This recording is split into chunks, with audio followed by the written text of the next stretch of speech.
Vous ne les voyez pas, car elles sont sous la colline de la Croix-Rousse depuis des siècles, peut-être même depuis 2 millénaires.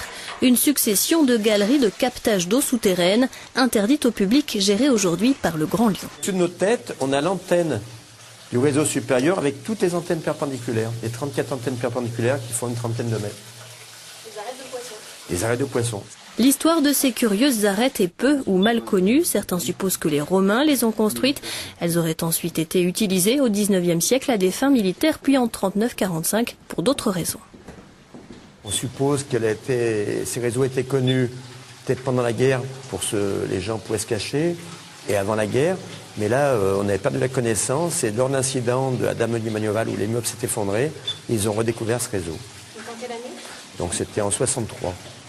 Longtemps oubliées, parfois malmenées par des visiteurs indélicats, ces galeries sont aujourd'hui au cœur d'une polémique. L'OCRA, une association de cataphiles, craint que le percement d'un deuxième tunnel sous la Croix-Rousse ne les abîme.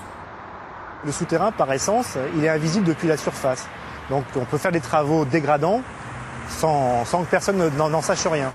Le Grand Lyon se défend de vouloir détruire ces centaines de mètres de galeries. Dans ce cas, demandent certains pourquoi ne pas profiter des travaux du tunnel pour rendre ce site accessible au public lors de visites guidées.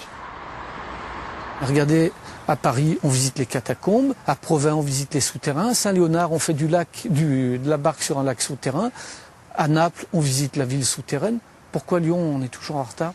Lyon, la souterraine, l'idée pourrait faire son bout de chemin dans l'esprit de Gérard Collomb, mais pour l'instant le maire garde l'accès aux arêtes de poissons fermées et pour cause, ce parcours est très dangereux.